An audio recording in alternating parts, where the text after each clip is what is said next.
Hello everyone, welcome back to my channel Physics Exam Point. Today we will going to discuss few important questions for UPSC Combined Geoscientist General Studies paper. In this particular video, we will going to discuss general science question, these questions are of the same kind which were already asked, or those kind of questions are generally asked from the general science background. So these kind of question will help you in your general studies exam, which will be going to held on 21st of Feb. So let's start our video on general science questions. So let's start our discussion with the first question. First question is that most abundant metal in the Earth's crust is option A is iron, option B is aluminum, option C is calcium, and option D is sodium. So abundant means the majority or presence mostly present metal in the Earth's crust. Here it is asked about the metal. So most abundant metal in the earth crust is aluminum. Always remember that. After aluminum we have iron, then we have sodium, calcium, and all the other metal. But remember that if it is asked about the non-metal, the most abundant non-metal in the earth crust, then it is oxygen, right? So if it is asked about non-metal, then most abundant non-metal is oxygen, right? And then the second question in this series are poorest conductor of heat among metals is option A is lead, option B is mercury, and option C is calcium, and option D is sodium. So always remember the poorest conductor and the best conductor of heat and electricity always for any physics competitive exam or for even for interviews. So even the lead and mercury both are the poorest conductor of heat, but if we compare both mercury and lead with each other, then we find out that the lead has the poorest conductivity of heat in comparison to the mercury. And also remember that the best conductor of heat is silver. This question is also asking can be asked in the reverse order also. Best conductor of heat is always remember that it is silver. So next question in this series is that which property of the metal is used for making bells, school bells, and strings of musical instruments like sitar and violin? Option is sonorousness, option B metallability, and option C ductility, and option D conductivity. So in this case, particularly we are talking about school bells and musical instruments. Then remember that it's about it's talking about the property of sound when something hits the metal or when two metals hit each other. So the property of sonorousness is used for this for a school bell and instrument like musical instruments like sitar and violin, right? So the next question is that the magnetic effect of current was discovered by option A is Oersted, option B is Faraday, option C is Bohr, and option D is Ampere. The magnetic effect of current means that a charged or conducting wire having a current I produces a magnetic field of some instance, right? So magnetic effect of current, that is the current flowing through a conducting wire produces magnetic field, is first discovered by scientist Oersted. That's why we also measure the magnetic field strength or magnetic field in terms of in units of Oersted. So option A is correct here. Now next question is that inside the magnet the field lines move. Option A from north to south, option B from south to north, option C away from the south pole, and option D away from north pole. Right. So if we look at the magnetic field lines at a point outside the magnetic or bar magnet or magnet, and we find out the magnetic field lines outside the magnet are from north pole to south pole, but the magnetic field lines are within the magnet are from south pole to north pole due to the continuity of magnetic field lines. So they should follow the continuity of magnetic field lines. That's why the divergence of magnetic field is equal to zero. That is the Maxwell's second fundamental equation of electromagnetism. So option B is correct here. Right. Now next question is that the relative strength of magnetic field at a point in the space surrounding the magnet is shown by the option A is length of the magnet, option B is thickness of the magnet, and option C degree of closeness of the field, and option D is the resistance offered by the surrounding. The relative strength of magnetic field at a point in the space surrounding the magnet means that the relative strength of magnetic field lines means the magnetic field amplitude whether it is high or low. That's the meaning of relative strength. So it's decided by the degree of closeness of the field, because if the magnetic field lines are far apart from each other, then the magnetic field strength or relative strength are weaker. But if the magnetic field lines are nearby with each other, then the magnetic field strength or relative strength are higher of the magnet. So the relative strength of the magnetic field at a point in the space surrounding the magnet is given by the degree of closeness of the magnetic field or field. All the other parameters like length of the magnet, thickness of the magnet, and resistance offered by the surrounding does not decide the relative strength of the magnet field at a particular point surrounding the magnet or outside magnet. So next question is that which of the following statement is not correct about the magnetic field? Option A is the magnetic field lines form a continuous closed curve. Option B is magnetic field lines do not intersect each other. Option C is direction of tangent at any point on the magnetic field lines curve gives the direction of the magnetic field at that point. And option D is that outside the magnetic field lines go from south to north pole of the magnet. So we already discussed that outside the magnet, the magnetic field lines are go from north pole to south pole. So option D is incorrect here. Means the option D is correct here for this particular question, because it's asked that which statement is not correct about the magnetic field lines, right? So option D is not correct about the magnetic field lines. But remember that the magnetic field properties are in option A, option B, and option C are correct. So you should always remember the magnetic field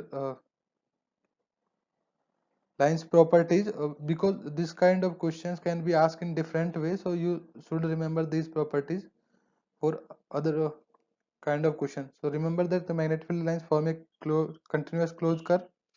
Option B is that magnetic field lines do not intersect each other, and option D direction of the tangent at any point on the magnetic field lines curve gives the direction of magnetic field at that point, right? So these points are true about the magnetic field. So you should remember these points to solve all questions, all other questions on the magnetic field lines, right? So next question is that the strength of the magnetic field around a current carrying conductor is option A is inversely proportional to the current but directly proportional to the square of the distance from the wire. Option B is directly proportional to the current and inversely proportional to the distance from the wire. Option C is directly proportional to the distance, and option D proportional to the inversely proportional to the current, and option D is directly proportional to the current but inversely proportional to the square of the distance from the wire. So if you find out the magnetic field strength of a current carrying conductor by using, whether you are using Biot-Savart law or you are using Ampere's law to find out the magnetic field for its current carrying conductor, then you find out that magnetic field strength or magnetic field intensity is directly proportional to the current carrying through the conductor, and it's inversely proportional to the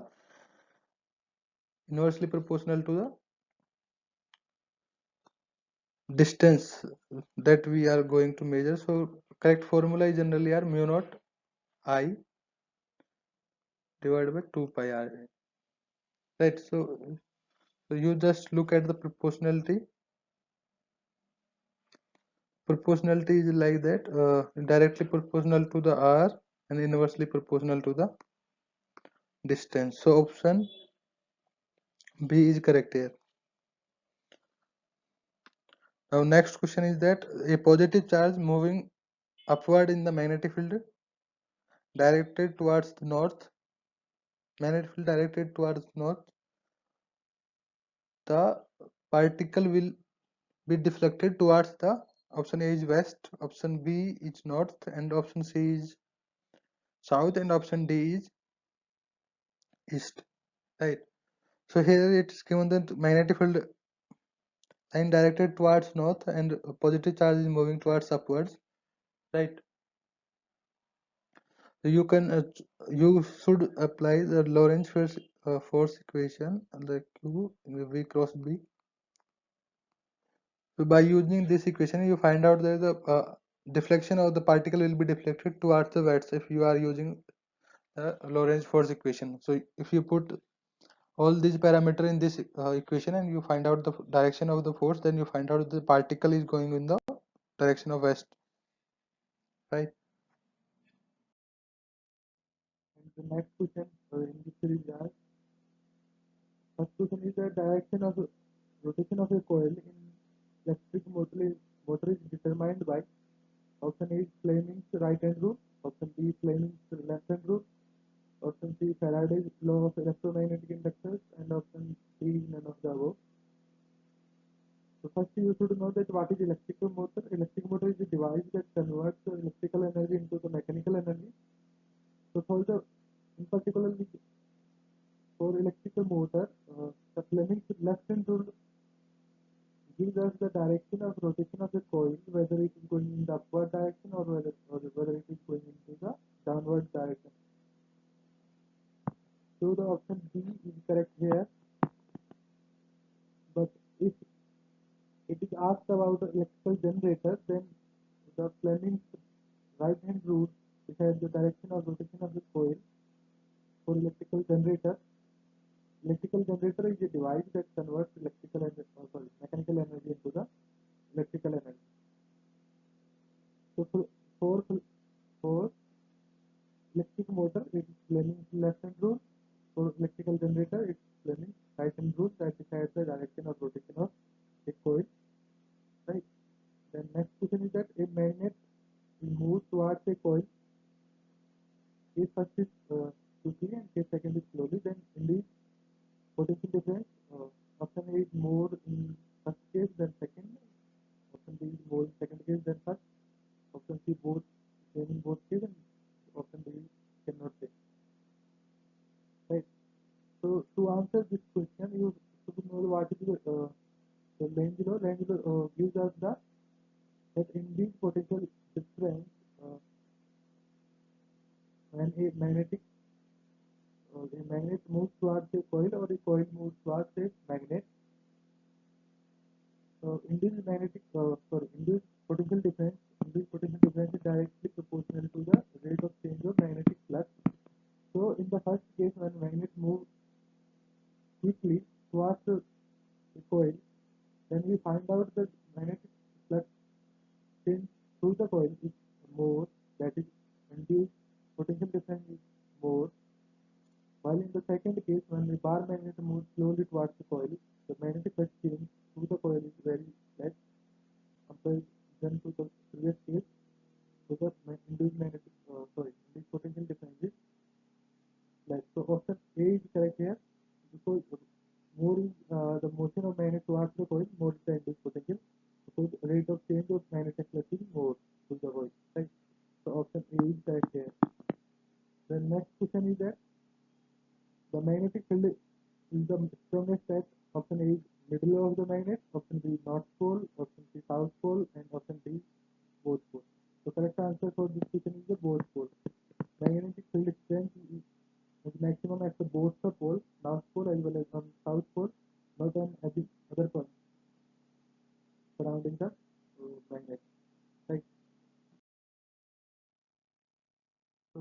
set of questions in this series are: the first question is that magnetic field line of force inside a current carrying solenoid are option A is perpendicular to the axis, option B है along the axis and are parallel to the each other, option C is parallel inside the solenoid and circular at the ends, and option D is circular.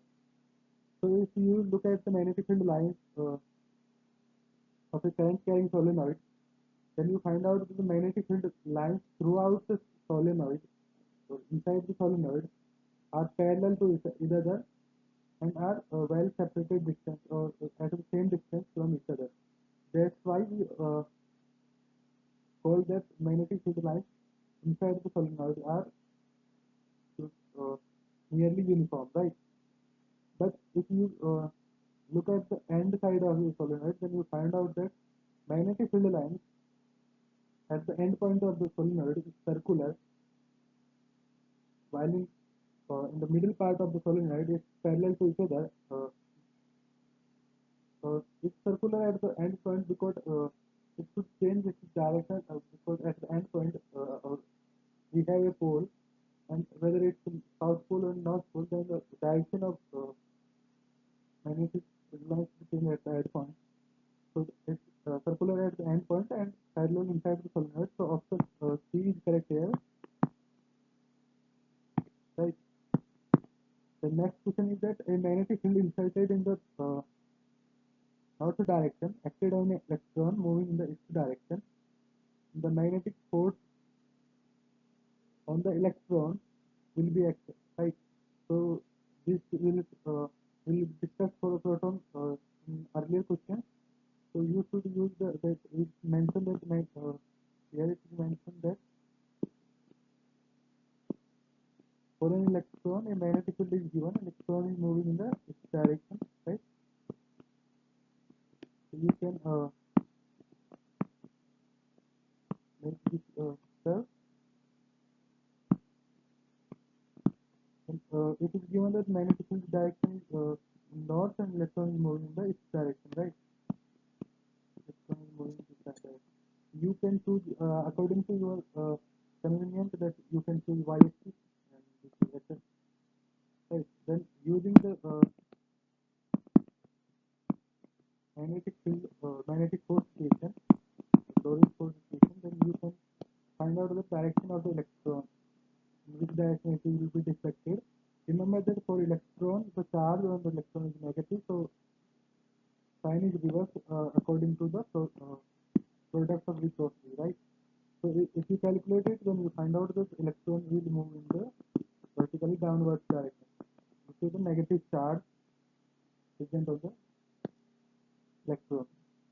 The next question is that when current is parallel to the magnetic field, then force experienced by current carrying conductor placed in a uniform field is option A is twice to that when energy 60, option B thrice to that when energy 60, option C is 0, and option D is infinite.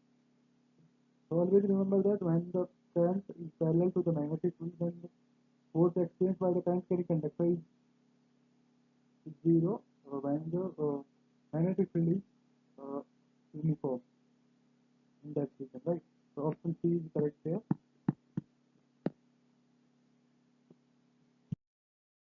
So that's all for today. And if you like this video and you think that this video is going to help you in your physics competitive exam, then you can like, share and subscribe uh, our YouTube channel or Physics Exam Point, and you can share this content with your friends and whoever want to look at this video, and this video definitely going to help him or her in their physics competitive exams. So all the best for your exams, and keep watching, keep studying Physics Exam Point.